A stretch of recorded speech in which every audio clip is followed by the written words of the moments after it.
Advocates for legalizing recreational marijuana tout its possible effect on the economy as one of the top benefits of legalization.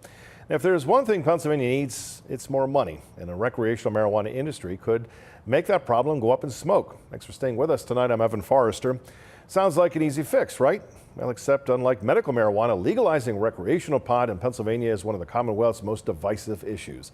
Fox 43's Matt Maisel takes a look in tonight's installment of Fox 43 Focal Point, Cannabis in the Commonwealth. I'm sorry, but the government has no right to tell me what I can do with myself. It's a Monday night at the new Bloomfield VFW in Perry County. What's going to happen to these children? Are you going to take care of them? Parents, young adults, war veterans all step up to the mic. If they do it, or they're doing it right now while it's illegal, that's on you. You should be taking care of your children.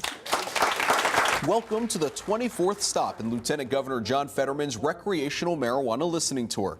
By June, Pennsylvania's newest LG plans to visit all 67 counties.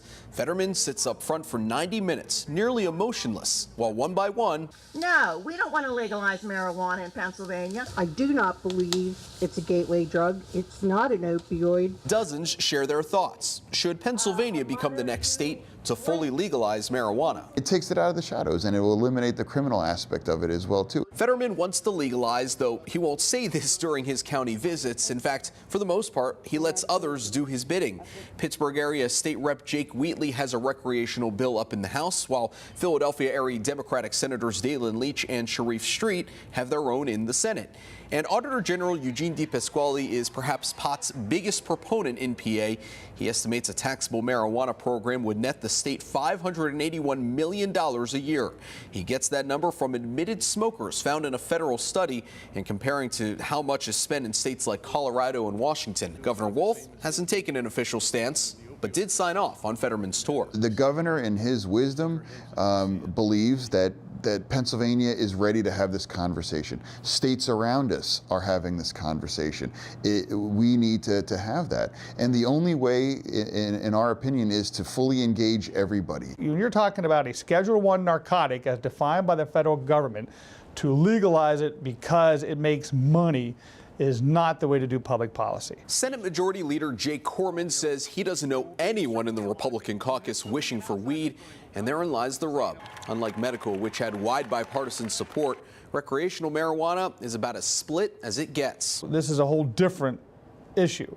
I think a much more serious one. Currently, 10 states and D.C. fully legalized marijuana, all following Colorado. It turns out that the voters were way ahead of the Colorado legislature when it came to this issue. Dan Pabon was the Denver area state rep who, in 2013, wrote Colorado's legalization bill after Colorado voters approved it first. This was 12 years after the Centennial state legalized medical marijuana. Pabon and many others were originally against it. There were a number of us who were opposed to it, not necessarily because we didn't believe in the issue. I don't think we understood the issue. Colorado voters approved recreational marijuana with a 55% majority. By comparison, in Pennsylvania, a Franklin and Marshall poll taken in March this year showed 59% of people here were in favor of legalization. Pabon says Pennsylvania is taking the right approach, going slow, collecting data. However, statistics coming in from Colorado show that in the 5 years since pot's been fully legal, there still may be plenty to learn. A study done by the Colorado Department of Public Safety shows total crime in the state is up 12% from 2012 to 2017, and violent crime is up 28%. What we don't know is if those stats have any connection to marijuana. I don't see any reason for us to jump in while we don't know some of these answers. I've personally called Senator Corman to invite him to these listening tours in his district, and I value his opinion deeply. Which is what the lieutenant governor has said to Republican lawmakers in each tour stop. Few have taken him up on the offer, though. State Rep Paul Schemmel said on the eve of the visit to his home, Franklin County, that Fetterman was full of it. I believe that the listening tour is a sham. A lot of people are speaking tonight who have never, ever tried it, and that's okay. Everybody has the right to do what they want to do. The tour, though, marches on. Legalize it. Just do it. On this night in Perry County, one of the most conservative counties in the state, about 2/3 of people attending were in favor of legalizing marijuana. I've been smoking for, my God, I'm 66 years old. I'm not dead yet. I'm not gatewayed over. Never put a needle in my arm. One by one, up to the mic. I think the federal government needs to butt out. Voices of today, questioning tomorrow. While Pennsylvania lawmakers do not appear close on fully legalizing marijuana, and Pennsylvania cannot, unlike Colorado, put a marijuana initiative on the ballot, there may be a movement to decriminalize pot in PA. Last session, the House Judiciary Committee, for the first time, approved a bill to lessen the penalty for small amounts of marijuana possession.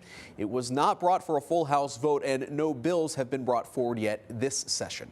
Matt Maisel, Fox 43 News.